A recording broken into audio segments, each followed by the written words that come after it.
दर्शकों, अगर आपके पास भी पैसा नहीं टिकता है और अगर आपके जीवन में भी ढेर सारी आर्थिक समस्याएं हैं, तो आपको आज की वीडियो ज़रूर देखनी चाहिए। क्योंकि इस वीडियो में हम आपसे बताएंगे वो आसान, असरदार और कारगर वास्तु टिप्स और वो आसान से उपाय जिन्हें करके आप अपने जीवन की आर्थिक समस्याओं से मुक्ति प्राप्त कर सकते हैं। तो अपने जीवन में ढेर सारी खुशियाँ, धन संपत्ति और समृद्धि, खुशहाली के लिए आपको अपने घर में इन सारी उपायों को ज़रूर अपनाना चाहिए। दर्शकों, आपने ऐसा देखा होगा कि कई लोग ढेर सारी मेहनत करते हैं लेकिन उन्हें उस मेहनत का सफल फल नहीं मिल पाता। जितनी मेहनत करते हैं उसके हिसाब से वो फल नहीं प्राप्त कर पाते। और कई लोग ऐसे भी होते हैं जिन्हें मेहनत ना करने के बावजूद भी अच्छे फल प्राप्त हो जाते हैं। मतलब कम समय में उन्हें ज़्यादा फायदा होता है। दर्शकों, आप जानते होंगे कि हिंदू धर्म में वास्तु टिप्स और घर की वास्तु को बहुत ध्यान में रखा गया है। पुराने समय से भी हमारे इस हिंदू धर्म में इस तरीके की चीज़ों का विशेष ध्यान रखा जाता है। तो आज हम इसी विषय पर चर्चा करने वाले हैं। हर हर महादेव मेरे सभी साथियों। आज की इस वीडियो में हम आपसे चर्चा करेंगे उन 21 वास्तु टिप्स की और उन आसान, असरदार और कारगर उपायों की कि जिन्हें अगर आप अपने घर में एक बार कर लेते हैं और अपने जीवन में अपना लेते हैं, तो आपकी आर्थिक समस्याओं से आपको काफ़ी हद तक छुटकारा मिल जाता है। कई लोग अपने घर में ढेर सारी खुशियाँ और सुख समृद्धि शांति के लिए तरह तरह के उपाय करते हैं, लेकिन उन्हें उसका कोई फल नहीं मिलता, क्योंकि कारण आपके घर में ही मौजूद होता है। तो आज की इस वीडियो में हम आपसे इन्हीं विषयों पर चर्चा करने वाले हैं। तो बिना देर किए आज की इस वीडियो को प्रारंभ करते हैं। और मेरा आप सभी से एक रिक्वेस्ट है कि अगर आपने अभी तक हमारे इस चैनल को सब्सक्राइब नहीं किया है तो इसे सब्सक्राइब कर लें, और अगर ये वीडियो पसंद आए तो इसे लाइक ज़रूर कीजिएगा, और अगर आपको अच्छा लगे तो आप इस वीडियो को शेयर भी कर सकते हैं। साथ ही साथ कमेंट बॉक्स में आप हमें अपना नाम और अपने शहर का नाम ज़रूर बताइएगा। ज़रा हम भी तो देखें कि हमारे दर्शक हमें कहाँ-कहाँ से देख रहे हैं और हमारी बातों को सुन रहे हैं। तो बिना देर किए शुरू करते हैं आज की इस वीडियो को। दर्शकों, जैसा कि आपको मालूम होगा कि हिंदू धर्म में वास्तुशास्त्र, वास्तु टिप्स और इन छोटे-छोटे लेकिन असरदार बातों के बारे में बहुत विशेष रूप से ध्यान दिया जाता रहा है। हमारे हिंदू धर्म में इन सारी चीज़ों का एक विशेष महत्व भी है। तो अगर आप इन बातों का ध्यान रखते हैं, तो आपके जीवन से ये छोटी-मोटी आर्थिक समस्याएँ और घर के एक वातावरण में सकारात्मक बदलाव आता है, आपके लाइफ में चेंजेस आते हैं और आपकी आर्थिक स्थिति दिन प्रतिदिन मजबूत होती जाती है। ये ऐसे चमत्कारिक उपाय हैं जिन्हें आपको करना भी है और अपनी दैनिक दिनचर्या में आजमा कर बराबर ध्यान में रखना है। तो चलिए प्रारंभ करते हैं आज की इस वीडियो को। सबसे पहला पॉइंट है, घर के उत्तर दिशा में अर्थात नॉर्थ की साइड में आपको एक फाउंटेन लगवाना चाहिए। और आपको ऐसा भी करना चाहिए कि आपके घर में एक साथ दो दरवाजे एक सीध में नहीं होने चाहिए। ये एक आपके आर्थिक समस्या का एक बड़ा वजह बन सकता है। फाउंटेन लगवाने से पैसे का फ्लो बराबर बना रहता है और वो आपकी लाइफ में पैसों को बराबर खींचता रहता है। तो ये चीज़ एक अच्छी मानी जाती है। इसे आप नॉर्थ की साइड में ज़रूर लगवाएं। दूसरा बेसिक पॉइंट है, घर या दुकान या जहां आप रह रहे हैं उस स्थान पर गंदगी या मकड़ी के जाले आदि नहीं होने चाहिए। ये एक बहुत बेसिक पॉइंट है जिसे सब लोग जानते होंगे, लेकिन अगर घर में मकड़ी के जाले लगते हैं तो इसे आप ज़रूर दूर कर दें। दुकान में या आपके प्रतिष्ठान में या फिर जिस जगह पर आप रह रहे हैं, वहाँ की भी साफ सफाई और मकड़ी के जाले आदि तुरंत हटा देने चाहिए, क्योंकि ये मकड़ी के जाले आपके भाग्य पर भी जाल लगा देते हैं और आपका भाग्य रुक जाता है। आपके लिए चीज़ें फंस जाती हैं, जो चीज़ें होने वाली भी होती हैं वो भी रुक जाती हैं। तो इन्हें आप ज़रूर हटाएं। तीसरा, अगर आपके घर, मकान, दुकान या फिर अगर आप किसी रेंट की घर में भी रह रहे हैं और वहाँ पर आप देखते हैं कि आपके घर की दीवारों पर पपड़ियाँ पड़ गई हैं या पेंट का रंग उतर गया है, या फिर अगर आप देखते हैं कि वहाँ पर धब्बे पड़ रहे हैं, तो उसे आप साफ करें। हो सके तो रीपेंट करवा दें और अपने घर की उन पपड़ियों को हटवा दें, क्योंकि ये एक बेसिक चीज़ है जो सभी घर वाले जानते हैं, और इसके ना करने से आपके घर में बैड इफ़ेक्ट पड़ता है और ये आपके घर के साथ-साथ आपकी लाइफ में भी एक बुरा इम्पैक्ट डालना शुरू कर देता है, जो कि बेसिक रूप से ग्रहों से रिलेटेड है। वहीं अगले पॉइंट की बात करूँ तो वो है आपके घर में या आपकी दुकान में या आपके आसपास अगर आपने कोई छोटे-छोटे प्लांट्स लगाए हुए हैं और आप देखते हैं कि उन प्लांट्स की पत्तियाँ मुरझा रही हैं, सूख रही हैं, तो बिना देर किए हुए आप उन पत्तियों को काट दें, छाँट दें, अपने पौधों की प्रूनिंग कर दें, कटाई-छँटाई कर दें। इससे वो पौधे भी डेवलप होंगे और आपकी लाइफ में एक नए अवसर, एक नए चांसेस मिलने के पॉइंट्स बढ़ जाते हैं। तो ये आपकी लाइफ की एक बेसिक चीज़ है और ये आर्थिक समस्या को दूर करने के लिए बहुत ही आसान और बहुत ही कारगर टिप्स है, जिसे बहुत से लोग नहीं जानते हैं। नंबर 5, अगर आप देखते हैं कि आपके घर के सामने कूड़ा-कचरा फेंका हुआ है या आपके घर के ठीक सामने गंदगी पड़ी हुई है या आपके घर के आस-पास या आपके घर के ठीक सामने जो है गड्ढा बना हुआ है, तो जितना जल्दी हो सके आप उस गड्ढे को पटवा दीजिए और अपने घर के सामने, अपने घर के आस-पास गंदगी मत इकट्ठा होने दीजिए। इससे आपके राहु खराब होते हैं, आपकी आर्थिक समस्या का वृद्धि होना शुरू हो जाता है और जितनी सारी बीमारियां होती हैं वो तो पनपना शुरू होती ही हैं, लेकिन ये आपकी आर्थिक स्थिति को बहुत तेज़ी से खराब करता है। और अगर घर के सामने गड्ढा है, तो आपके आवक जितने भी पैसे हैं, आपकी जितनी भी संपन्नता है, समृद्धि है या आपकी कुछ बरकत है, बढ़ोत्तरी है, वो सारी उसी गड्ढे में समा जाती है और वो गड्ढा कभी भी भरता नहीं है। तो ये आपके लिए एक नकारात्मक पॉइंट साबित हो सकता है। तो अगर आपके घर, दुकान या आपके आस-पास सामने गड्ढा है, तो उसे ज़रूर पैक करवा दें और आपके आस-पास, आपके घर के सामने कोई गंदगी वगैरह नहीं होनी चाहिए। तो साफ-सफाई का विशेष ध्यान रखें, क्योंकि माँ लक्ष्मी भी उसी घर में प्रवेश करती हैं, जिसके दरवाजे पर साफ-सफाई होती है और जिसके दरवाजे पर गड्ढा या कुछ गंदगी ना हो। माँ लक्ष्मी ऐसे घर में ही निवास करना पसंद करती हैं। इसीलिए हम दीपावली पर पूजा-पाठ करते हैं, साफ-सफाई का विशेष ध्यान रखते हैं। यही सारी बेसिक चीज़ें होती हैं जिसका हम ध्यान नहीं देते। ये एक दिन का काम नहीं है, ये प्रतिदिन का काम है। ये आपकी दैनिक जीवनचर्या होनी चाहिए। अगर आप वास्तुशास्त्र की पुस्तक देखेंगे तो उसमें आपको मिलेगा कि आपने यदि आपके उत्तर-पूर्व की दिशा में गंदगी की हुई है या वहाँ पर कोई भारी सामान है, तो ये आपके धन की आवक में बहुत तेज़ी से वृद्धि की जगह रुकावट डालता है और आपके घर की जो स्थिति है वो कमज़ोर होने लगती है। क्योंकि उत्तर-पूर्व की दिशा जो होती है वो ईशान दिशा कही जाती है और ईशान दिशा के स्वामी होते हैं भगवान शिव। और भगवान शिव के स्थान पर गंदगी होना, आप बताने की मुझे आवश्यकता ही नहीं है, वो आपके लिए कितना हानिकारक सिद्ध हो सकता है। न सिर्फ आर्थिक मोर्चे पर ही, आपको सामाजिक और आपकी घर गृहस्थी की ज़िंदगी में भी कई सारी मुश्किलें आपको देखनी पड़ सकती हैं। तो इसलिए उत्तर-पूर्व को हमेशा साफ रखें और वहाँ पर भारी सामान ना रखें, क्योंकि ये एक बहुत मेजर प्रॉब्लम क्रिएट करती है, जो कि वास्तु की बड़ी-बड़ी पुस्तकों में भी आपको देखने के लिए मिल जाएगी। वहीं अगर मैं पॉइंट 7 की बात करूँ तो ये नॉर्थ ईस्ट से ही रिलेटेड है। नॉर्थ ईस्ट अर्थात उत्तर-पूर्व, जिसे हम ईशान दिशा भी कहते हैं। अगर इस ईशान दिशा में गंदगी है, साफ-सफाई नहीं है या अगर आप देखते हैं कि वहाँ पर कुछ कचरा फेंका हुआ है, तो उसे आप तत्काल हटा दीजिए, साफ-सफाई रखिए, उस जगह पर कोई भारी सामान न रखिए, क्योंकि ये आपके घर की आर्थिक स्थिति को खराब करती है। आपके घर के पारिवारिक सदस्यों के बीच में मतभेद, कलह, मनमुटाव बना रहेगा और यही नहीं, ये आपके स्वास्थ्य को भी खराब करती है।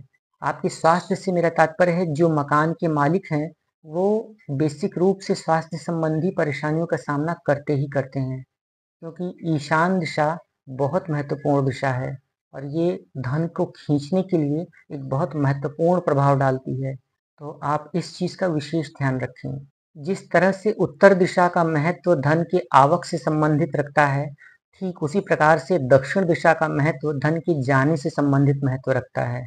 तो अगर आपके घर में दक्षिण दिशा में आपने कोई तिजोरी या कोई लॉकर या फिर पैसे रखने की जगह बनाई हुई है, तो उसे तत्काल हटा दीजिए, क्योंकि ये दिशा यम की दिशा मानी जाती है और दक्षिण दिशा में ही पितरों का भी वास होता है। तो आप इस स्थान पर धन संबंधित चीज़ें या धन रखने की व्यवस्था जो आपने की है, उसे आप हटा दीजिए, क्योंकि ये आपके धन को बढ़ाएगी नहीं, कमज़ोर करेगी और आपकी आर्थिक स्थिति के साथ-साथ आपके जीवन में भी कई सारी परेशानियाँ इकट्ठा होनी शुरू हो जाती हैं, जो वक़्त के साथ बढ़ती रहती हैं और एक दिन एक बड़ा कारण बन सकती हैं, जो आपकी धन संपन्नता, आपकी समृद्धि, यहाँ तक कि आपकी घर की खुशहाली के साथ-साथ शांति तक को तहस-नहस कर सकती हैं। तो इसे आप तत्काल हटा दें। नंबर 9 की बात करूँ तो अगर आपके उत्तर-पूर्व की दिशा में आप यदि किसी बर्तन में नमक भर कर रखते हैं और उस नमक को बार-बार महीने में, 15 दिन में या 1 हफ्ते के दरमियान बदलते रहते हैं, तो ये आपके घर में नकारात्मक चीज़ों को दूर करती है, सकारात्मकता को बढ़ाती है, धन के आवक संबंधित रास्तों को खोलती है। और यही नहीं, अगर आप अपने घर की पूजा रूम में माँ लक्ष्मी के प्रिय कमलगट्टे की माला को बनाकर अगर रखते हैं और उनको पूजा अर्चना करते हैं, तो ये एक बहुत बड़ी पॉइंट बनती है कि आपके घर की आर्थिक स्थिति सुधरने लगती है। और अगर आपने घर के उत्तर पूर्व की दिशा में एक नमक रख दिया है, तो ये आपके साथ साथ आपके घर के माहौल को भी बदल देती है और सकारात्मकता आपके घर में खींची चली जाती है, क्योंकि सकारात्मकता, लक्ष्मी का आगमन और सुख समृद्धि खुशहाली का मार्ग उत्तर दिशा ही माना गया है। उत्तर दिशा में ही कुबेर को भी इस स्थान का अधिपति माना गया है। तो यदि आप किसी बर्तन में नमक भरकर उत्तर दिशा में, उत्तर पूर्व की दिशा में रखते हैं, तो आपके घर में सकारात्मकता तो बढ़ती ही है, आपके घर में सुख समृद्धि और खुशहाली को बढ़ाता है। ये एक माना हुआ प्रयोग है। मैं अपने दर्शकों से ये भी बता दूं कि उत्तर दिशा को ही माँ लक्ष्मी का और भगवान कुबेर का एक वास और एक अधिपति देव माना जाता है, एक अधिपति देवी माना जाता है। तो ये दोनों आपके घर में सुख समृद्धि और खुशहाली लाने के लिए बहुत बड़े कारण बनते हैं।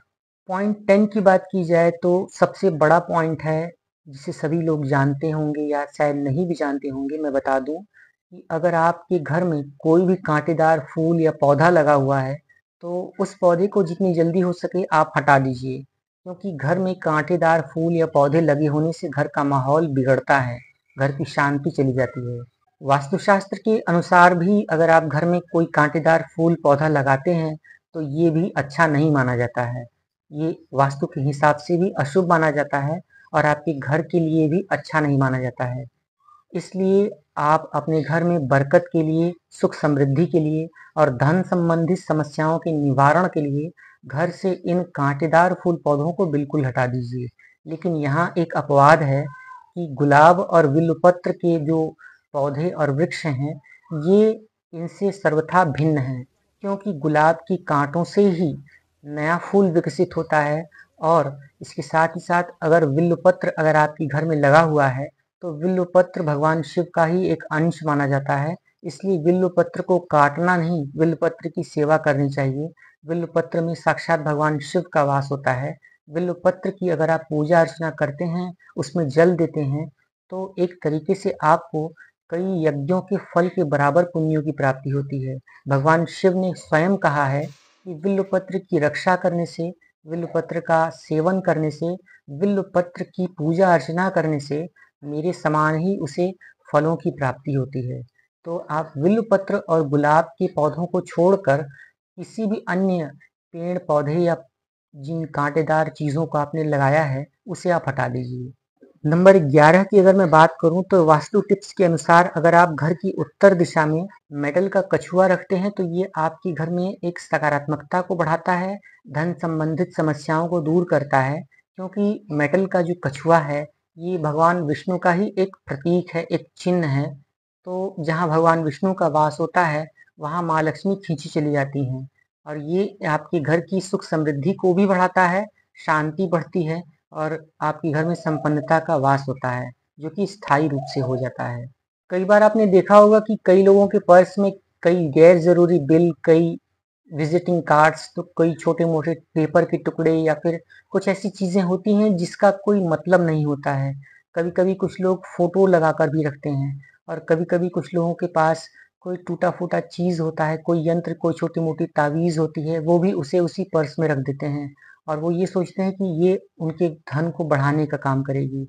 लेकिन उन्हें ये नहीं पता कि ये सारी चीजें धन के अपव्यय का कार्य करती हैं, आपके धन का नाश का कार्य करती हैं। क्योंकि धन के स्थान पर किसी भी प्रकार की कोई भी अशुभ चीज, कोई भी व्यर्थ चीज रखनी सर्वथा ही गलत मानी जाती है। तो ये आपके घर के साथ साथ आपके बटुए और आपके पर्स में भी नहीं होनी चाहिए। तो वहीं कुछ लोगों की ये आदत होती है कि वो लोग तिजोरी में या पर्स में या फिर अपने लॉकर्स में भी कुछ ऐसे ही पेपर्स या फिर कुछ पेपर के टुकड़े या फिर कुछ ऐसी वैसी चीज़ें रख देते हैं जिसका कोई महत्व नहीं होता और वो धन से संबंधित नहीं होती। तो अगर आप भी ऐसा कुछ कर रहे हैं तो उसे तत्काल बंद कर दीजिए और अपने घर तिजोरी या लॉकर या पर्स में से उन सारी बेकार चीज़ों को निकाल कर फेंक दीजिए या हटाकर किसी दूसरे स्थान पर रख दीजिए, क्योंकि धन संबंधित स्थान पर इस तरीके की चीज़ें रखना आपके धन को रोकता है, एक कमी का कारण बनता है जो आप समझ नहीं पाते, लेकिन धीरे धीरे करके ये एक स्थायी वजह बन जाती है जो आपकी संपन्नता को भी बाधा पहुंचाती है। वहीं पॉइंट 13 की बात करूं तो जिन लोगों को ये आदत होती है कि वो अपने गंदे हाथों से भी अपने पर्स में बराबर हाथ डालते रहते हैं या पर्स से पैसों को निकालते हैं, तो ये अच्छा चीज़ नहीं माना जाता है, क्योंकि अगर आप गंदे हाथों से लक्ष्मी को स्पर्श कर रहे हैं तो ये एक खुद ही वजह बनती है कि आप अपने घर से अपने बटुए से लक्ष्मी को खुद विदा कर रहे हैं, तो ये एक अच्छा कारण नहीं माना जाता।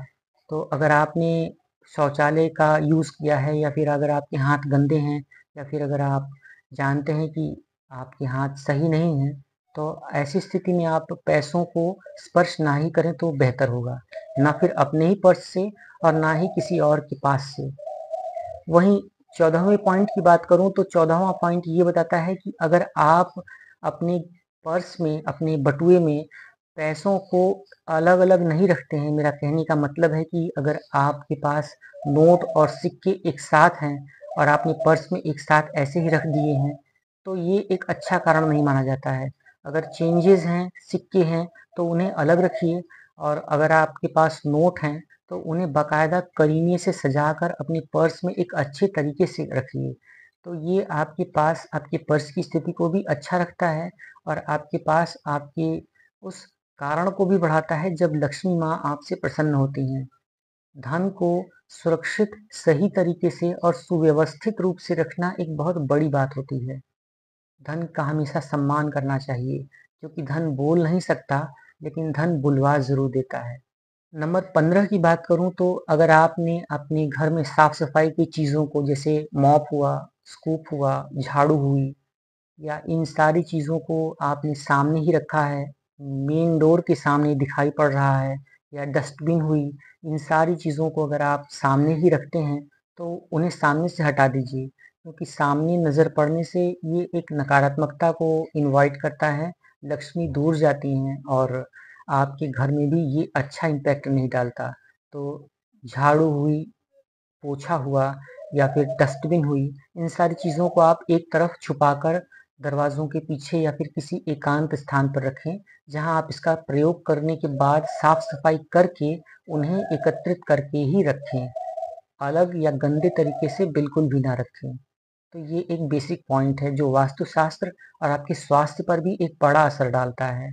पॉइंट 16 की बात की जाए तो अगर आप अपने पर्स में या अपने बटुए में पैसों के साथ-साथ किसी नुकीली चीज़ जैसे नील कटर हुई, ब्लेड हुआ या कोई धारदार चीज़ हुई या फिर कुछ फूल हुए या फिर कुछ पेपर का टुकड़ा हुआ, इन सारी चीज़ों को रख रहे हैं या फिर हैंड वॉश हुआ या पेपर सोप हुआ, ये सारी चीज़ें अगर आप रखते हैं तो तत्काल बंद कर दीजिए, क्योंकि वास्तुशास्त्र के अनुसार ये सारी चीज़ें नेगेटिव एनर्जी को इनवाइट करती हैं और अगर आपके पर्स में, आपके बटुए में ये सारी चीज़ें हैं, तो आपके घर में, आपके पर्स में पैसे का आगमन रुक जाता है और ये एक नेगेटिव एनर्जी के साथ-साथ आपको भी प्रभावित कर सकता है, तो इसलिए इससे बचें। आपने बहुत सारे लोगों के पर्स में ऐसा देखा होगा कि वो अपने पर्स में विजिटिंग कार्ड्स रखते हैं या अपने पिता की, अपनी माता की, अपनी पत्नी या अपनी प्रेमिका की या अपने बच्चे-बच्चियों की या फिर अपने दिवंगत गुरु की भी फ़ोटो रखकर बहुत शान समझते हैं।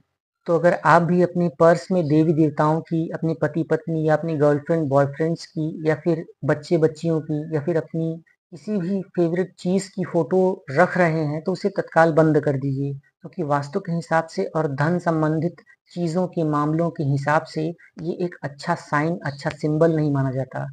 ये आपके धन को रोकने का काम करता है, बढ़ाता तो बिल्कुल भी नहीं है। वहीं पॉइंट 18 की बात करूँ तो ये एक बहुत बेसिक और बहुत अनजाना सा फैक्ट है कि अगर आप अपने घर की उत्तर की दीवारों को नीला रंग का रखते हैं, तो ये आपके लिए एक बेहतर सिंबल माना जाता है। ये एक अच्छा इफ़ेक्ट डालता है।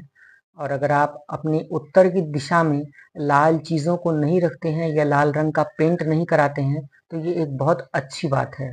तो जितना संभव हो सके अपने उत्तर की कमरों और दीवारों का रंग नीला ही रखें, ये ज़्यादा अच्छा माना जाता है। या फिर अगर आप चाहें तो मेरे इस दीवार के रंग की तरह आप अपनी दीवार का भी रंग लाइट रख सकते हैं। ये एक घर में पॉजिटिविटी को इनवाइट करता है, घर के टेम्परेचर को कूल रखता है, शांति बनाए रखता है, आपको टेंशन और घबराहट नहीं होती है और आपका माहौल शांत बना रहता है। तो अगर आप देखते होंगे कि ये लाइट कलर की जो वॉल है, ये भी एक अच्छा इम्पैक्ट डालती है।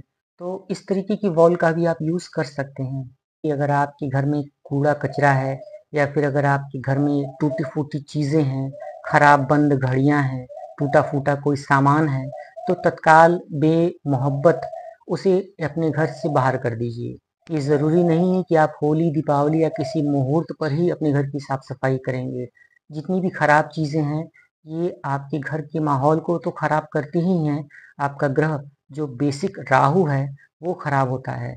और स्पेशली अगर कोई इलेक्ट्रॉनिक आइटम है और वो खराब हो रहे हैं, तो या तो उसे रिपेयर करवा लीजिए या फिर उसे अपने घर से बाहर कर दीजिए, क्योंकि ये राहु को बहुत तेज़ी से बिगाड़ता है। और उन लोगों के घरों में राहु का बहुत बुरा इफ़ेक्ट दिखता है जिनके घर में इलेक्ट्रॉनिक आइटम्स खराब होते हैं। तो आप कुंडली में जाँच कर लीजिए, मेरा चैलेंज है आपसे कि अगर आपके घर का इलेक्ट्रॉनिक आइटम खराब हो रहा है और बराबर खराब रहता है या पड़ा हुआ है, खराब चीज़ें आपके घर में टूटी-फूटी चीज़ें या फिर कूड़ा-कचरा घर में पड़ा हुआ है, तो आपके घर का राहु 100 नहीं 200% खराब मिलेगा ही मिलेगा। और ये एक बहुत बड़ा इफ़ेक्ट डालता है। और जहाँ गंदगी होती है वहाँ पर माँ लक्ष्मी का वास सोचा भी नहीं जा सकता है। तो इसलिए आप गंदगी, टूटी-फूटी चीज़ें, खराब बर्तन, टूटे-फूटे घड़ियाँ, चप्पल या फिर टूटे-फूटे शीशे आईने को भी, इवन फर्नीचर्स को भी तत्काल अपने घर से बाहर कर दीजिए। ये एक बैड इफ़ेक्ट डालता है। इसी में अगर एक पॉइंट और मैं ऐड करूँ तो मैं ये कहूँगा कि आपने देखा होगा कि कई सारी महिलाएँ रात का खाना खाने के बाद सिंक में ही बर्तनों को छोड़ देती हैं और सुबह उठकर या तो मेड उन बर्तनों को साफ करती है या वो सुबह उठकर उन बर्तनों को साफ करती हैं। तो that is the very most common and very bad thing कि अगर आप इस तरीके की चीज़ें कर रहे हो, क्योंकि घर में अगर आपके किचन में गंदगी है और खराब गंदे बर्तन, जूठे बर्तन सिंक में ऐसे ही पड़े हुए हैं, रात भर यूं ही पड़े हुए हैं और आपने उसे तत्काल साफ करके नहीं रखा, तो माँ लक्ष्मी के साथ साथ माँ अन्नपूर्णा भी आपसे नाराज हो सकती हैं। That is a very common thing and very special thing I would like to tell you all. तो अगर आप ऐसा कुछ कर रहे हो तो प्लीज़ अवॉइड इट। वहीं लास्ट 21 पॉइंट गोस्वामी तुलसीदास जी की एक चौपाई के साथ मैं कंप्लीट करता हूँ, जहाँ गोस्वामी तुलसीदास जी ने कलयुग महिमा में उत्तरकांड में ये बताया है कि अशुभ वेश भूषण धरें भच्छा भच्छ जे खाहि तई जोगी तई सिद्ध नर पूज्य ते कलयुग माहि। अर्थात वो लोग जो खराब वस्त्र पहनते हैं, जो बुरे चीज़ें खा रहे हैं, बुरी चीज़ों से मेरा तात्पर्य मांसाहारी या नॉनवेज चीज़ों से है। आप सभी को अच्छा नहीं लगेगा, लेकिन नॉनवेज चीज़ें खाना अच्छी नहीं मानी जाती हैं, आपके स्वास्थ्य के लिहाज से भी नहीं और आपके धन संबंधित आपकी आपकी सुख समृद्धि और आपकी शांति से भी संबंधित नहीं, क्योंकि ये तामसिकता को जन्म देती है और आपके घर में जब तामसिकता होगी तो आपके घर में कलह का माहौल बनेगा, लड़ाई झगड़े होंगे। बहरहाल, जो लोग आदत होती है कि खराब कपड़े पहनते हैं, खराब कपड़ों से मेरा तात्पर्य है आजकल एक डैमेज पैटर्न आया हुआ है। जब कोहनी के पास से फटा होता है तो कहीं कमर के पास से फटा होता है तो कहीं घुटने के पास से फटा होता है। तो ये सारी चीज़ें एक अच्छा सिंबल नहीं मानी जाती हैं। पुराने समय में इसे गरीबी का प्रतीक माना जाता था, लेकिन आज जो जितना ज़्यादा अमीर होता है वो उतने ज़्यादा फटे पुराने कपड़े पहन रहा है। तो that is a very bad thing और ये एक लक्ष्मी जी को बिल्कुल भी आकर्षित नहीं करता, लेकिन वो आपकी तरफ से आपके जीवन में ढेर सारे परेशानियों को, कष्ट को लाना शुरू कर देता है। ये एक अच्छा स्टेटस नहीं माना जाता। एक चीज़ और मैं आपसे बता दूँ कि अगर आप काले कपड़े पहन रहे हैं और अधिकतर आप अंधेरे में रहना पसंद करते हैं या आपके घर की वॉल नेगेटिव साइड को इम्पैक्ट करती है, मेरे कहने का तात्पर्य है कि ब्लैक कलर की वॉल्स हैं या ब्लैक गाड़ियाँ हैं या फिर आप ब्लैक कपड़े पहनते हैं, तो ब्लैक कलर जो होता है वो एनर्जी को अवशोषित करता है और जितनी भी नेगेटिव एनर्जीज होती हैं वो ब्लैक चीज़ों पर ही आकृष्ट होती हैं। ये आप सभी जानते होंगे कि ब्लैक चीज़ गर्मी को बहुत तेज़ खींचता है, तो नेगेटिव चीज़ों को खींचने के लिए ब्लैक रंग का ही यूज़ किया जाता है। इसीलिए कहा जाता है कि ब्लैक मैजिक, ब्लैक चीज़ें या बुरी चीज़ों को ब्लैक से ही रिप्रेज़ेंट किया जाता है। तो अगर आप ऐसा कुछ कर रहे हैं, तो ब्लैक चीज़ों का यूज़ कम से कम कीजिए, क्योंकि ये एक अच्छा चीज़ नहीं है। और ये थी कुछ बेसिक, बहुत ही मोस्ट इम्पॉर्टेंट, बहुत ही कॉमन एंड बहुत ही असरदार चीज़ें, 21 पॉइंट्स जिन्हें मैंने मेरी पर्सनल लाइफ में यूज़ किया है, एक्सपीरियंस किया है और कई सारे लोगों को बताकर इसकी चमत्कारिक लाभ भी देखे हैं। कई बार ऐसा होता है कि हम खुद गलतियाँ कर रहे होते हैं लेकिन हमें ये पता नहीं होता और वो बेसिक चीज़ें ही हमारे धन संबंधित चीज़ों में, हमारी सक्सेस में, हमारे उन्नति में एक बाधा पहुँचा रही होती हैं, लेकिन हम समझ नहीं पाते। तो अगर आपको ये चीज़ें नहीं जानकारी थीं या अगर आप भी अब तक ध्यान नहीं देते थे, तो अब से इन चीज़ों पर ध्यान दीजिए और अपना और अपनी फैमिली का भला कीजिए। और at the end of this video I would like to tell you all that if you like this video, अगर आपको ये वीडियो पसंद आई है, then please subscribe it and एक थम्स अप, एक लाइक ज़रूर बनना चाहिए। और इस वीडियो को लाइक करने के साथ-साथ आप शेयर ज़रूर करें और कमेंट में आप मुझे अपना नाम और अपने शहर का नाम ज़रूर बताइएगा, क्योंकि ये मुझे निजी तौर पर जानने की इच्छा है कि आप किस शहर से और किस जगह से, किस नाम के साथ इस वीडियो को देख रहे हैं। Thank you for watching this video. मिलते हैं फिर से एक नेक्स्ट वीडियो के साथ, तब तक के लिए आप सभी अपना-अपना ध्यान रखिए। हर हर महादेव।